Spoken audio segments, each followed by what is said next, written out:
Tayo po ay manalangin. Dakilang Diyos, kami po ay nagpapasalamat muli, Panginoon, sa umagang ito, Lord God, to be gathered with your people, Lord God, ay isang nakakagalak na pagkakataon, Panginoon. Alam ko, Lord God, na nagagalak ka rin, Lord God, pag nagtitipon, Panginoon, ang iyong mga anak sa kalagitnaan ay pumupurit, sumasamba sa iyo, Lord God. Panginoon, maraming nangyayari sa buhay po namin na kuminsan di po namin maunawaan. There was a question posed towards me, Lord God, na nagman ako sa Panginoon. Bakit kaya may dumadating pa rin ang mga bagay na hindi maganda sa aking buhay? Panginoon, hayaan mo, Diyos, na matugunan, Panginoon, sa umagang itong mga katanungan namin sa buhay. Ang mga bagay na hindi namin maunawaan. Bakit kung minsan, Panginoon, dumidilim ang aming paligid? Bakit kung minsan parang hindi mo pinapakinggan ang aming mga panalangin? Bakit kung minsan may mga tao na napakasama nila at ginagawan kami ng hindi magandang bagay, mga bagay, Panginoon, na nakakasakit, mga bagay, Panginoon, na nagdudulot ng hindi maganda sa aming damdamin, Lord God. O dakilang Diyos, nagtitiwala kami na Ikaw ay Diyos na nakakakita ng lahat ng mga bagay. Alam po namin, Panginoon, na ang bayan na pinili mo, Lord God, ay hindi mo pinabayaan. Sabi mo nga, Lord God, na makalimutan na ng ina, kanyang anak. Ngunit ang Diyos ay hindi niya makakalimutan ang kanyang mga pinili. Dahil ang kanilang mga pangalan ay nakuukit sa kanyang palad. Kaya yan mo, Diyos, na ang mga pangungusap, ang mga pangangaral sa umagang ito, Lord God, mapatukoy sa bagay na ito. At may-encourage po kami, Lord God, sa aming paglilingkod sa iyo, sa gitna ng napakaraming bagay, Panginoon. Hallelujah! Na nagiging sagabal sa aming pananamba, sa aming pagpuri, sa aming paglilingkod sa iyo. Turuan mo kami na sa gitna, Panginoon, na napakaraming pagsubok, sa dami, Panginoon, na ng mga bagay na hindi magaganda na nangyayari sa aming buhay, hindi dahilan to para kami tumigil. Kasambahin ka, purihin ka, luwalhatiin ka. Dakilang Diyos, maalala po namin ang tatlo, Panginoon, na Hudyo. Israelita, Lord God, na kahit 7 beses na, Panginoon, na pinainit ng ornohan, Lord God, na nangangahulugan, malulusaw sila, walang matitira sa kanila, at sabi nila, magiging maingat kami, wala kaming masabi sa iyo, Hari, ngunit hindi namin sasambahin ang Diyos mo. Mananatili kaming tapat sa aming Diyos dahil alam namin, ang Diyos namin ay kaya kaming iligtas sa apoy na yan. Hayaan mo, Diyos, na itong makita namin sa umagang ito, Panginoon. Hayaan mo, Diyos, na ito ang magpapasigla sa aming paglilingkod sa iyo, Lord God, sa umagang ito. Sa pangalan po ng Panginoong Kristo Jesus, na pang aming samot dalangin lahat ng banal malibig sabi ng Amen at Amen. Palakpakan po natin ang Panginoon. Hallelujah. At maaari na po tayong makaupo. Praise God. Kinaalala na Bible reading. Tumatanda na talaga. Salamat, very good. Kaya diretso na sana ako. Pipres na rin ako. Gusto ko naman pipres ulit. Punta tayo ng Genesis 3:15. It's very familiar verse ng mga kapatid at seemingly parang hindi ito tugma, pero naniniwala kong ito itutok na mamaya. And I will put enmity between thee and the woman, and between thy seed and her seed. It shall bruise thy head, and thou shalt bruise his head. Panginoon, niyuyuko po namin ang aming mga ulo. At hayaan mo, Diyos, hindi lamang po, Panginoon, ang mga salita na aming binasa, ang aming maunawaan, bagos kung anong nakapaloob dito, nadagtahan ng buhay, na pakikinabangan ng aming mga kaluluwa. Himayin mo po ito ayon sa paraan na madali po namin maunawaan. Hayaan mo, Diyos, na magpapalakas ito sa amin. Hayaan mo, Diyos, na ito'y magbigay ng sigla sa aming paglilingkod. Hayaan mo, Diyos, na ito'y magbigay ng linaw bakit po kami naglilingkod sa iyo. Sa pangalan po ng Panginoong Kristo, gusto po kaming sa madalangin lahat ng banal muli magsabi ng Amen at Amen. Palakpakan po natin ang ating Panginoon at maaari na po tayong makaupo.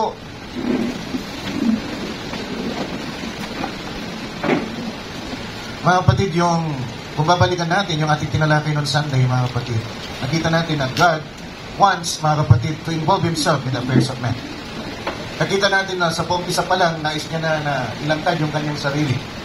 At sa kanyang paglalantad ng kanyang sarili, nais niya na may dadakila sa kanya, kaya siya ay nag-create, mga kapatid, ng tao, at bago niya create ng tao, mga kapatid, nag-create muna siya ng mga bagay na tutugon sa pangailangan ng tao. At nakita natin, mga kapatid, na sa Isaiah 66 verse 1, sinabi doon, mga kapatid, that God's throne is heaven, at ang footstool niya, mga kapatid, ay itong earth. Nakita natin na napakadakila, napakalaki ng Diyos, yun din ang tingin ng mga Israelita, mga kapatid. At sabi nga ni Solomon, paano kakasya dito sa templo na ginawa ko? At sabi ng Panginoon, mga kapatid, doon sa Isaiah 66, saan pa ang lugar ng aking pahingaan? So it's not just asking, mga kapatid, a place, mga kapatid, where to stay. Naghahanap din siya ng lugar kung saan siya makakapagpahinga. Hindi na siya gaganap. Kasi makikita natin sa Ezekiel, mga kapatid, na ang Diyos ay parito.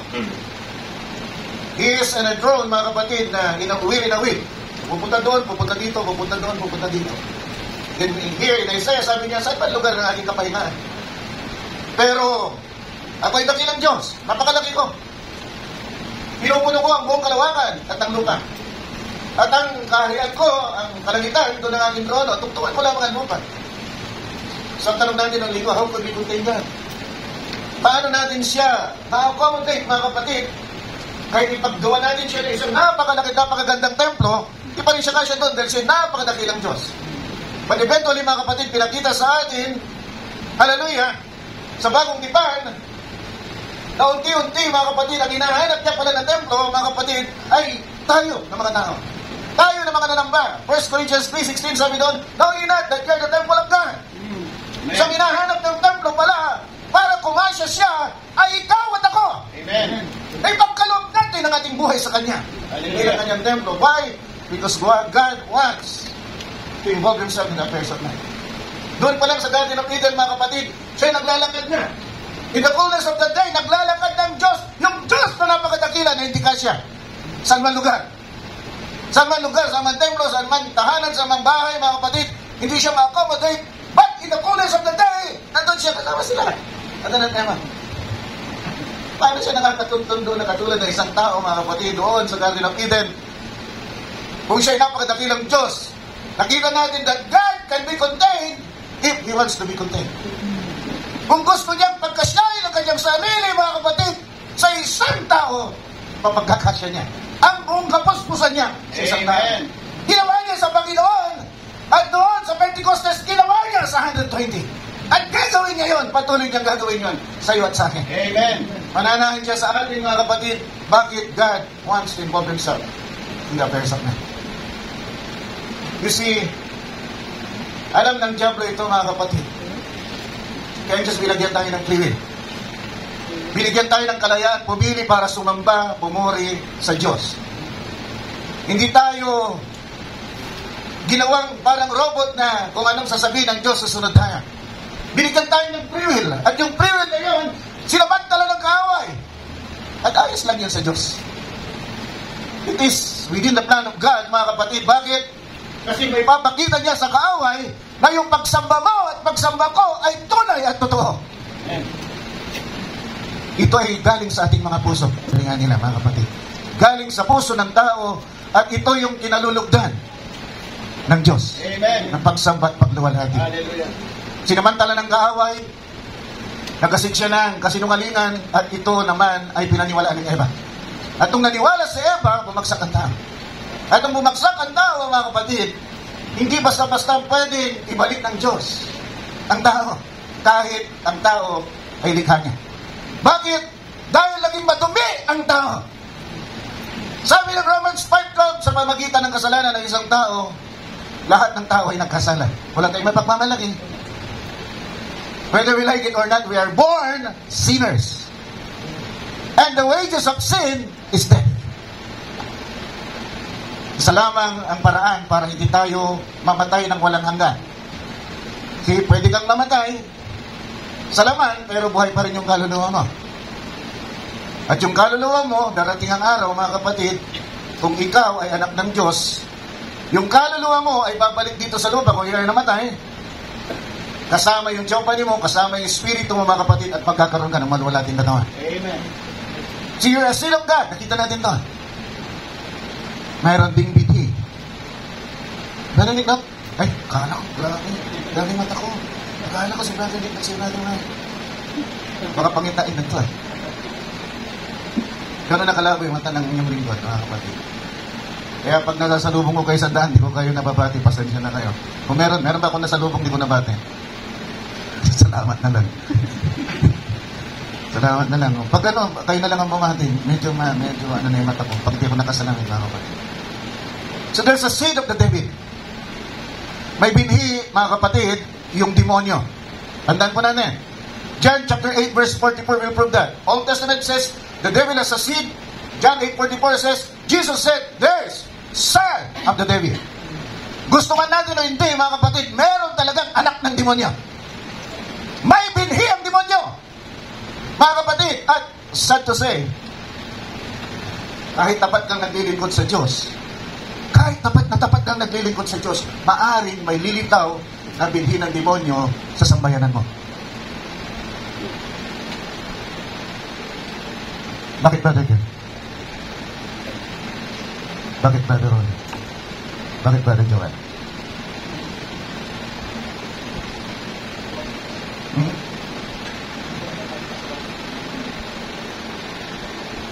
Karoon ng intermingling, di ba? Hindi tayo magnawa. Pero, the good and excellent example of that is Noah. Noah is an upright man, mga kapatid, in the sight of God, tuwid na tao. Pero, nagkaroon siya ng ham. Kaya si that, hindi dahil tapat na naglilingkod yung magulang nyo, kayo iligtas na. There could be a seed of the devil in your own household. Kaya ingat. How could I prove I'm not a seed of the devil? Magandang tanong yan, di ba? Ano yan? Gising-gising, tuwaw ka naman, mukhang puyat ka kagabi. Awa ako sa'yo. Papapalain ka ng Panginoon. How could you prove? If the devil has a seed, and God has a seed, how could we prove that if it is the seed of the devil or seed of God? Simple. Spiritual types na nandiyan. Natural types na spiritual.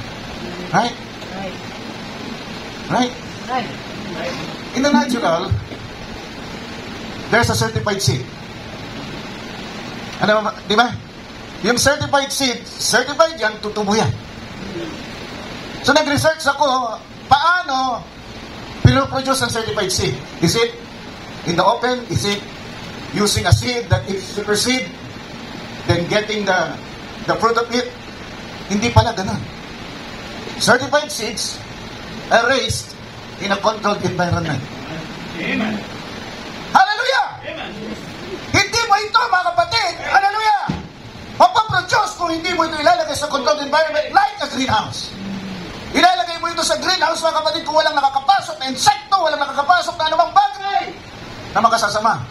Doon sa halaman upang ma-produce mo, mga kapatid, yung seed, kapag ito'y tinanim mo, tutubo, mga kapatid, dahil may buhay itong sigurado na naroon.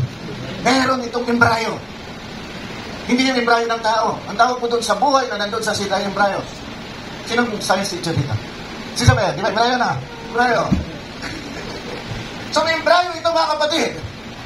So paano mo malalaman if it is a certified seed or not? Itanim mo. Itanim mo ng sabay yung dalawang seed, exposing them to sun, good earth, fertilized, good bedding ground, mga kapatid, and water, sufficient water. Tingnan mo kung sino tutubo. Kung sino tutubo, yan ang may buhay. Kung sino tutubo, yan ang certified seed. At ito'y naging certified seed dahil ito ay na-produce sa controlled environment. Hallelujah! And if you're a seed of God, nagawa paraan ng Diyos para ilagay ka sa isang controlled environment. Isang environment kung isan mapuproduce ang certified seed na katulad mo at katulad ko. Maaaring hindi mo magustuhan yung pastor. Maaaring hindi mo magustuhan yung diakono, sobrang stricto. Maaaring hindi mo magustuhan yung mga kapatiran mo. Pero inilagay ka ng Diyos dyan dahil yan ang controlled environment kung saan magiging bride of Christ ka. Walang ibang lugar. Walang iba. At kung hindi ka tutubo dyan, hindi lalabas ang pagkabride mo dyan. May problema ang pagkabini mo. Because you're placed in a certified, you're placed in a controlled environment already. At hindi si pastor ang naglagay sa'yo dito, ang Diyos ang naglagay sa'yo dito. Hindi aksidente na ikaw ay narito. Hindi aksidente. Hallelujah! Nilagay ka ng Diyos dito to be in a controlled environment. Kasi kung wala ka sa controlled environment, baka lumabas yung sumay mo. Ano mangyayari sa'yo kung wala kang naririnig na salita ng Diyos? You're free to do whatever you want to do. And it doesn't mean what you're doing is right in the sight of God. It could be right in your own sight, but not in the sight of God. Salamat sa Diyos. Salamat sa Diyos. At sana lahat ng bitin na ito na narito, certified seed lahat. We will sprout and we will be there. When rapture comes, we will be there. We will meet the Lord in the air. Amen. At magkakasama-sama tayo doon. Kasamang Panginoon, mga kapatid, na magpasawalang hanggan. Amen. He's just putting us back where we were before. That's redemption. To redeem is to put you back to where you were before. Kung hindi ka seed of God, magiging uncomfortable ka. Because God is putting you where you were not before. Come on, church.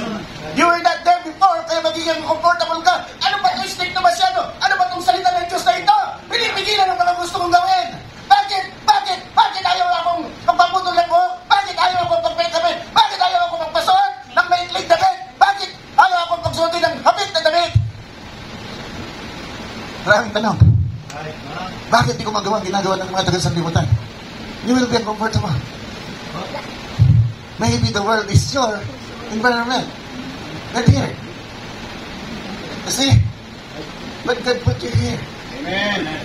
You have to deal with that. Kailangan mo yun.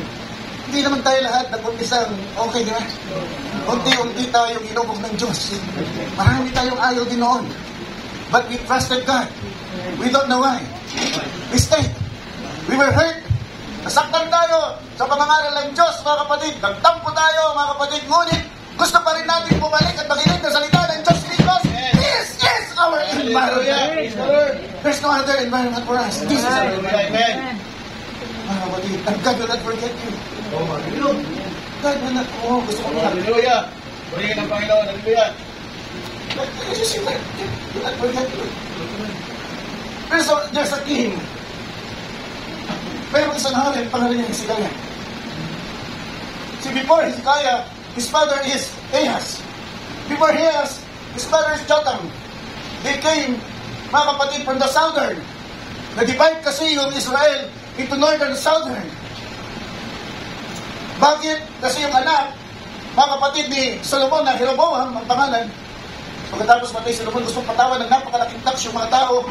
At dahil dito si Jeroboam, sa siyang opisyalis. Dahil dito, mga kapatid, dinapot niya 10,000, naghiwalay. Naiwan kay Jeroboam, mga kapatid, na galing sa lahi ni David. Ang Judah, ganyan. Yung 10 napunta kay Jeroboam na hindi naman, mga kapatid, totoong Diyo. Maraming Diyo siya, pero hindi siya, mga kapatid, galing sa House of David. Mga kapatid.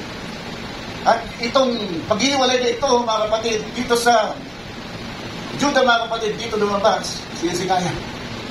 Before him is adulterous king, mga kapatid. Spiritually speaking, pati anak niya, inahalay niya, mga kapatid. At siya ay sumamba sa mga Diyos-Diyosan, mga kapatid, because he was encouraged, mga kapatid, by the Assyrians. Nasakop kasi ng Assyria, mga kapatid, halos ang buong Israel, yung 10 tribes. Pangalan kasi nung Northern Israel. Ang pangalan ng Southern, Judah. At dito, mga kapatid, makikita natin na si Jotham, yung tatay dati, mga kapatid, yung tatay ni Ahaz, naging tapat yan sa Diyos. Tapat na naglingkod yan sa Diyos. Ang problema, nung sinundan siya ng Ahaz, dahil nandun ang mga Syrian, nagpa-sakop siya sa isip at puso sa mga Syrians. Then, ang sumunod si Hezekiah. Nung sumunod si Hezekiah, mga kapatid, bumalik siya sa tunay at tapat at paglilingkod sa Diyos. Hallelujah! At dahil mga Syrians, ang Judah na lang, ang hindi pa nila nasasakop, mga kapatid, gusto nilang sakupin ang Judah. At nagpadala si Sennacherib, mga kapatid, ng sulat, sabi niya, sumuko ka na! Hezekiah, sumuko ka na! Dahil walang kapangyarihan yung Diyos mo! Kaya iligtas kayo. Alam niyo ginawa niya, nagpadala ng sulat para hindi ma-miss kung diniman yung hari, mababasa pa rin niya yung pananakot na ginawa, mga kapatid, ni Sennacherib na taga-Syria. Alam niyo ginawa, mga kapatid, ni Hezekiah? Ang ginawa ni Hezekiah, tumakbo doon sa templo! At nila! He spread the letter! Yung letter of threat, in-spread niya, mga kapatid, doon sa templo. Sabi niya, oh, Panginoon! At Israel, kami ay pinili mo. Piniling bansa mo kami, nilapas mo kami sa Ehipto. Ikaw ang Diyos namin na makapangyarihan sa lahat. Makita mo ang kalawalhatian mo sa lahat ng bansa. Hallelujah. Anong ginawa ng Diyos? Oh, nakalimutan ba ng Diyos? Nakalimutan ba ng Diyos ang Israel? Hindi! Swiftly, tinalo niya si Sennacherib.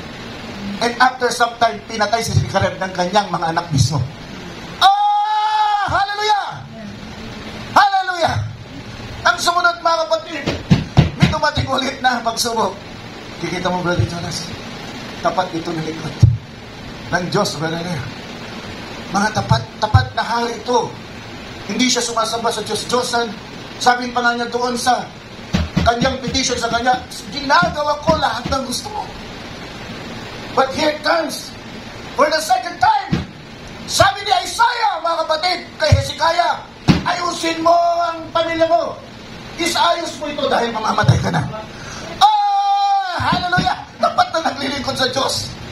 Ang tao na ito, dapat na naglilingkod sa Diyos. Ang puso niya, naglalakad siya ayon sa kalooban ng Diyos. And yet, at the prime of his life, gusto nang kunin ng Diyos ang kanyang buhay. Mamamatay na siya.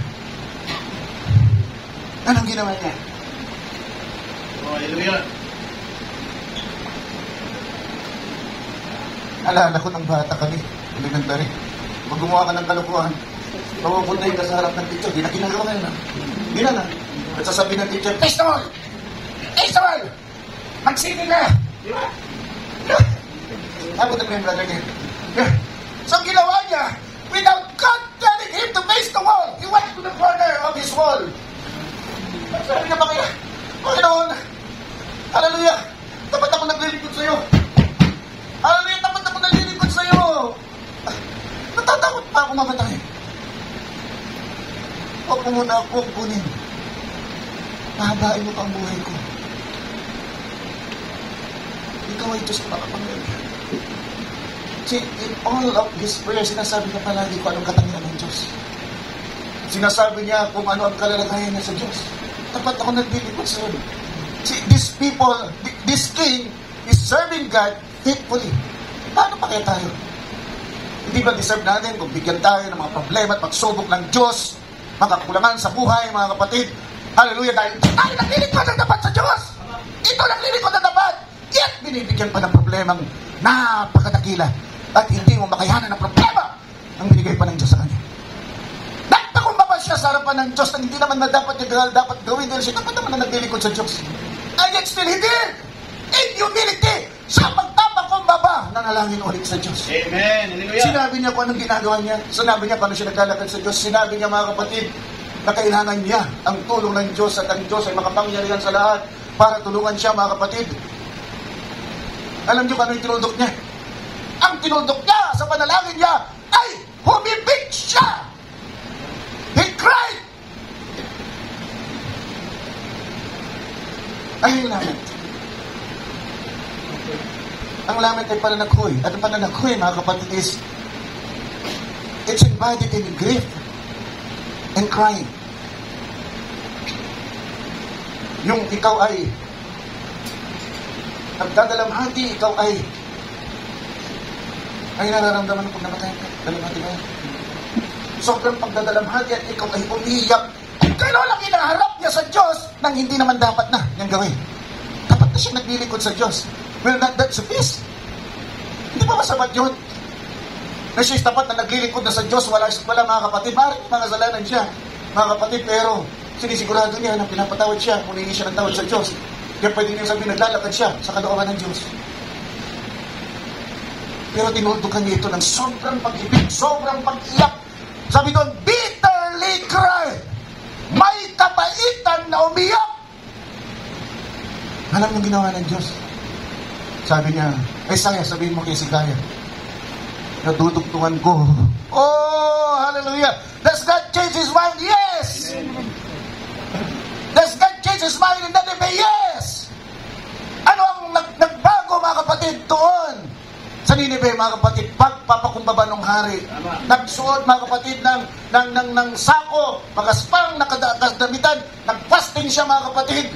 Winayat niya, mga kapatid, yung kanyang damit, mga kapatid. At hindi tinuloy ng Diyos yung paggunaw sa Nineveh.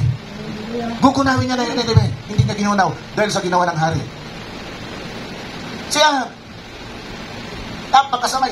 napakasamang hari na naging hari sa Israel. Nung papatawan na siya ng hatol ng Diyos, mga kapatid, anong ginawa niya na napakasamang hari? Anong ginawa niya? Ang ginawa niya, mga kapatid, ay ganun din. Winarat niya yung kanyang damit, nagsuot ng sako, at hindi kumain, nagfasting. Abay, pinagmalaki pa siya ng Diyos, Brother Gil. Itong napakasamang hari na ito, si Sir Leslie. Ang sabi niya kay Isaiah, nakita mo ang aking lingkod? Kaangan. Hindi mo naman ng Diyos na. Siguro sasabihin ng mga tapat na tapat ako katapos. Hindi mo naman ako pinuri ng ganyan. Grabe naman yan. Yung hari na yan, suwail siya. Siya nagpalaganap ng pagsamba ng Diyos-Diyosan sa Israel. Pagkatapos kayo, pinupuri mo siya. Dahil lamang siya sa ginawa niya. Yes. Di ba yun ang sabi ni Haring David? Hindi mo tatanggihan ang marugdog at bagbag na damdamin, sabi ni Haring David sa Psalms 51. Hindi mo tatanggihan. Hindi niya tinanggihan si Ahab. Tinanggap niya, mga kapatid. At anong nangyari kay sila?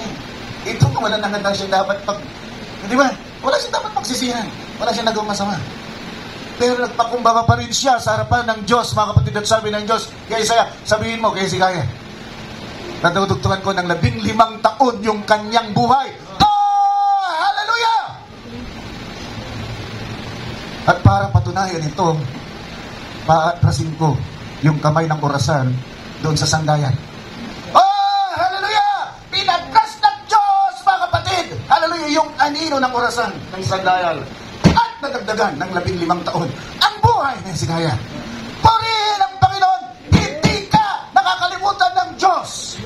Hallelujah! Kung alam mong gagawin mo, mga kapatid, sa oras, sa panahon, dumadanas ng pagsubok, mga kapatid. Hindi, God will not tempt you. What is tempt in Tagalog? Hindi ka tutukso ilang Diyos. Kasi pag tinukso mo ang isang tao, mga kapatid, there's an intent, may intention ka na gawa ng kasamaan, saktan, yung isang tao. Gawin mo nga ito, para pag pumalpak, mapapahamak niya. Tukso yun. Pero ang Diyos, titignan niya kung kakayanin mo. At kung di mo kakayanan, tutulungan ka niya. Amen. Oh, hallelujah! Yun ang pagsubok! Dahil gusto ng Diyos ilabas yung pagkaginto mo. Hindi niya hayaan mananatili ka na pulpul. Hindi niya hayaan na mananatili ka, mga kapatid, na walang kwenta. See, in Matthew chapter 13, mga kapatid, hindi lang inalintulad dito yung sick ng demonyo. Inalintulad dito a shop. What is a shop? Hindi lang ito basta-basta darak. During that time, walang pakinabang ang darak. So it's a worthless thing. Mga kapatid, nagaling doon sa tunay na binhi. Yung tunay na binhi, yun yung may embryo, yun yung may invest-sperm, mga kapatid. Nandun at yung nutrients, mga kapatid, na kailangan mo. Pag kinain mo yun, may fiber yun, mga kapatid, yung invest-sperm, nakakasisip. Re-reset sa hindi ako makahiya sa'yo. So may invest-sperm yun, at may embryo yun, mga kapatid. At yung has na natanggal, mga kapatid, naging pinong-pino ito. At kung minsan, may kasama pa rin dyan, ang mga butil. Akala mo, butil, pero walang laman. So naghalo na yun. May butil, may binhi na walang butil, at yung mga pulbos, mga kapatid, na galing doon sa natanggal, mga kapatid, na takip nung trigo. Anong gagawin doon? Susunugin yun. Sabi na sa Matthew chapter 13, hanapin nyo, susunugin yung siyap. Pero yung trigo, dadalhin sa bangan ng Ama. Sa bangan ng Ama. Amen. Saan ang bangan ng Ama? Sa kanyang kaharian. Pakikinabangan ka ng Diyos. Mga kapatid, ikaw ay binhi ng Diyos, babalik ka kung saan kagaling sa Diyos. Mga kapatid. So tandaan po natin yan, mga kapatid. Kaya pag ikaw ay nilagay sa harapan ng sunlight, and what is the sunlight for Christians? The sunlight for Christians is the Word of God. Pag nilagay ka sa harapan ng salita ng Diyos, paano ka mag-react? Your reaction, mga kapatid, will tell what kind of seed you are. Ulitin mo yun, mga kapatid, para mapantayan natin ang isa't isa. Kung ano ang reaction mo sa pangangaral ng salita ng Diyos, tandaan po natin, yun ay magsasabi kung anong klaseng binhi ka. So alam nyo na, ang batayan ng binhi ng Diyos at binhi ng demonyo. Bantayan ninyo ang iyong kapwa mananampalataya. At tulad ng sabi ni Bongbong, mahiya naman kayo!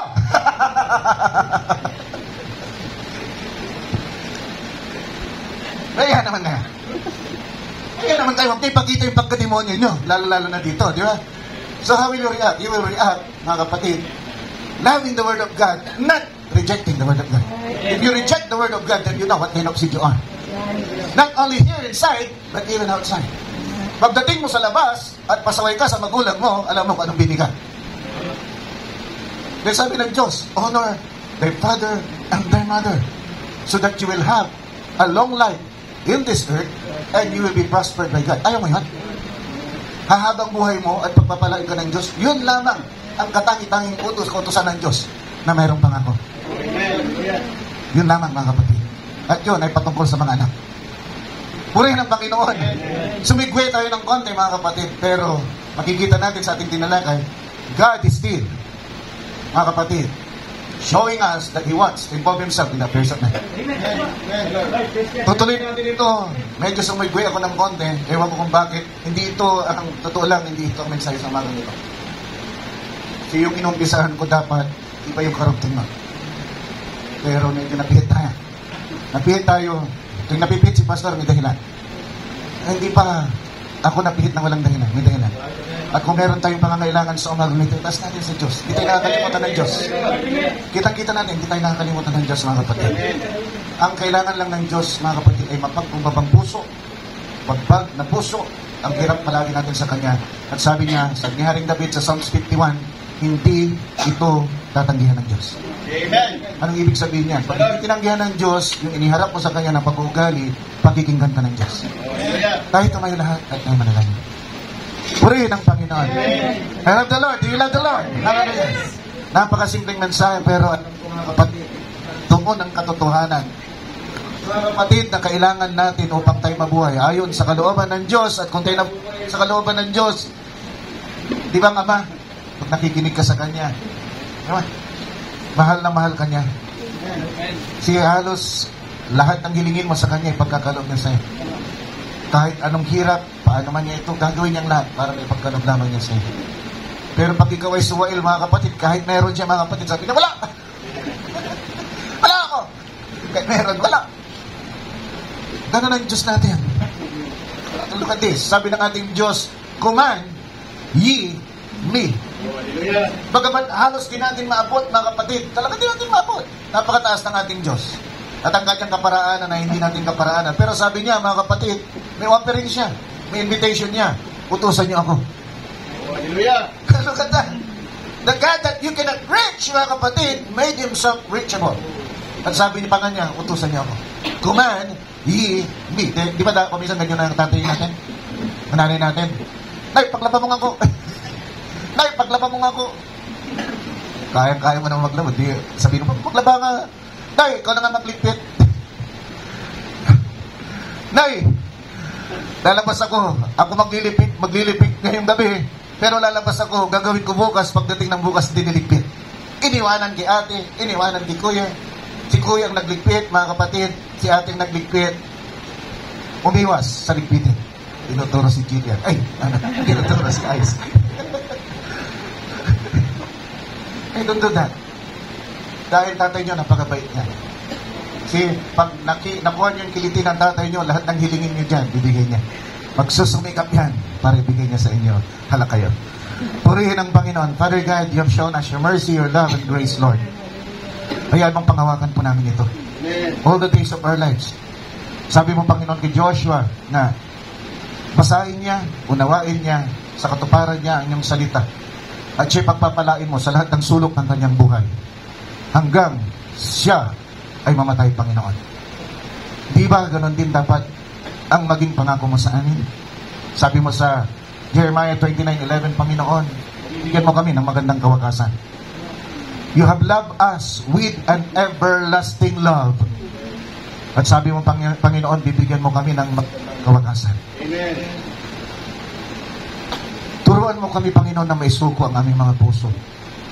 Turuan mo kami na loobin, Panginoon, ang iyong kalooban at lakaran ang iyong kalooban.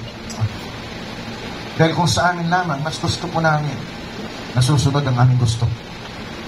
Mas gusto namin nasusunod ang pita ng aming mga katawan dahil ito ay mas masaya kesa ang sinasabi ng salita ng Diyos. Pero ang salita ng Diyos ay pangwalang hanggan. Ang salita ng tao at gusto ng tao ay pansamantala lamang. Aanihin mo ang mga gawa ng tao sa mundong ito at pag ikaw ay binuhay muli, sa dagat-dagat ang apoy ang tungo mo. Pero ang Diyos, pag nilakaran mo ang kanyang kalooban, tatanggapin ka niya sa piling niya at bibigyan ka ng buhay na walang hanggan para tamasahin mo ang kanyang walang hanggan na papapala, kasapatan, kagalakan, kaligayahan. Nasa kamay mo ang pagpipili. Then binigyan ka ng kalayaan. Dalangin ko, piliin mo ang tama sa harapan ng Diyos. Purihin ang Panginoon. Dakilang Diyos, like what Hezekiah did, Lord God, in-spread po namin ang aming mga problema sa umagang ito, ang aming mga kabigatan sa umagang ito, Lord God, ang aming mga karamdaman, Panginoon, sa umagang ito, Panginoon, ang aming kakulangan sa pinansyal, Panginoon, ang aming mga problema sa trabaho, ang aming mga problema sa eskwelahan, Lord God, ang aming mga problema sa mga tao, Lord God, na gumagawa ng kasamaan sa amin, Lord God, Lord, dati ito'y pansamantala lamang. Totoo yun. Ngunit kung minsan di na namin makayanan, Lord God, rescue us, God! Hadayaan mo, Diyos, hallelujah, makita nila your glory in all nations, Lord God. Makita ang kalwalatian mo sa lahat ng lugar kung saan daw kami, Panginoon, naglalakad upang masabi nila ang Diyos ng tao na yan ay Diyos na buhay. O pinupuri ka namin at sinasamba ka namin sa oras na ito, Lord God. Dinadakila ka namin, Panginoon. Diuyo ko namin ang aming ulo, hindi namin ang aming ulo, Panginoon, pati ang aming mga puso at nagsasabing, patawarin mo kami, Lord God, kung may mga bagay kaming nagawa, Panginoon, na hindi ayon sa iyong kalooban. Lingapin mo po ang aming pagsakripisyos. Lingapin mo po ang mga paglilingkod ng youth. Turuan mo po sila, Panginoon, higit pa sa nagagawa nila ngayon. Pakita mo sa kanila, Lord God, na may higit pa na kaya nilang gawin para sa iyo. Bigyan mo sila ng pusong busilang. Bigyan mo sila ng puso, Panginoon, na banal. Na ihandog nila sa iyo, Panginoon, upang luwalhati, sambahin ka, at bigyan ka ng kapurihan. Ganon din po sa amin ang mga matatanda, Lord God. Renew our spirit, Lord God. Tulad sabi, Panginoon na rin David, give us a spirit, Lord God, that will be faithful to you, Lord God. Amen. Hallelujah. At huwag mong hayaan maalis sa amin ang iyong banal na Espiritu. Dahil itong katangi-tangi, Panginoon, ang kagalakan namin, itong katangi-tangi, Panginoon, na naggagabay sa amin ito, Panginoon, ang katangi-tangi, nagpapatnubay sa amin, Panginoon, at itong katangi-tanging nagko-comfort sa amin sa panahon ng Panginoon, na hindi na namin kaya, Lord God, na buhatin, Panginoon, ang kabigatan ng aming mga pasanin sa buhay. Tanggapin mo po. Tanggapin mo po. Ang aming hahin na puso sa umagang itong pusong basag sa umagang ito, Lord God. Nawa sa aming pagdepende sa iyo, Lord God, maranasan mo muli, Panginoon, na ikaw nga ay Diyos namin at kami ay bayan mo Amen. na pinili. Sa po ng Panginoong Kristo Jesus, ito pong aming sa madalangin. Lahat ng banal muli magsabi ng Amen at Amen. Palakpakan po natin ang ating Panginoon. Hallelujah. Could we sing Incomprehensible? Hallelujah. When I the cross where you died, my Lord, I'm amazed to see the sufferings you endured for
Bibigyan natin ito sa Diyos sa panalangin ko dito ngayon sa Diyos.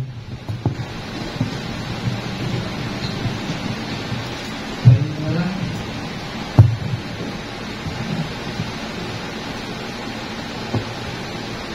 Panginoon Diyos. Salamat. Lord. Pagkawan mo po. Nagawa mo kami dahil kami po mga tao na ngayon na po ang maganda at yun ang madalas Lord, makamit mo ito ng bagay na pinagawa ko sa amin mga gusto natin ito na patuwamin ko kami ang matuwanan na nagawa namin ang bawat araw na kami ng buhay Lord, kapit mo nalabanan ko ayaw namin ito gawin ko dahil ang sabi niya ang pagkakuha ko ang ayaw niya gawin kung mayroong mahal niya hindi niya gawin kung hindi niya paggawa Lord, ano nag-iinit kayo sa akin sabi ko, ang sabi ko yung gano'n sa ako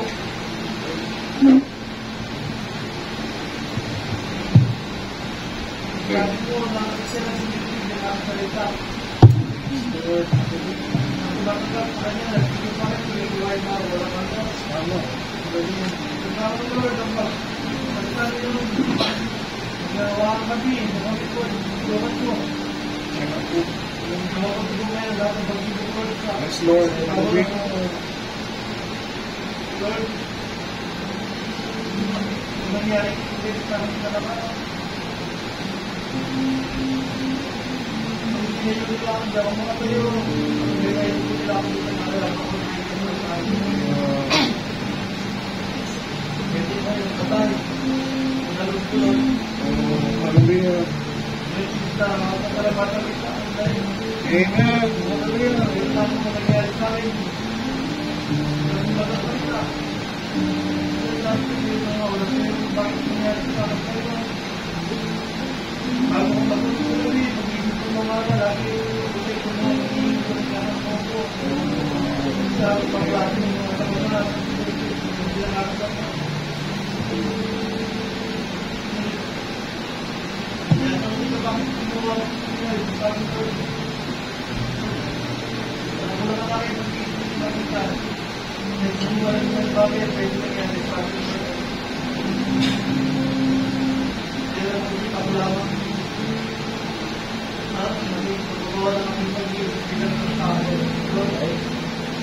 Salamat sa pagkakita mo. Yes, Lord. Salamat sa pagkakita mo. Salamat. Amen. Kaya po, pagkakita mo, Lord. Kayo sa magawa ng mga Lord, wala yung pagkakitahan. Yes, Lord. Salamat sa pagkakita. Sa pagkakita natin, pagkulang kayo sa bahay doon at ang mga pagkulang namin matulog huwag mo sa amin huwag mo matulog sa amin huwag mo balang balik na hindi ka sa mga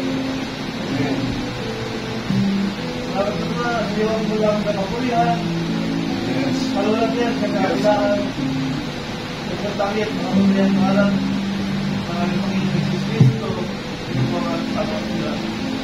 Amen. Hallelujah.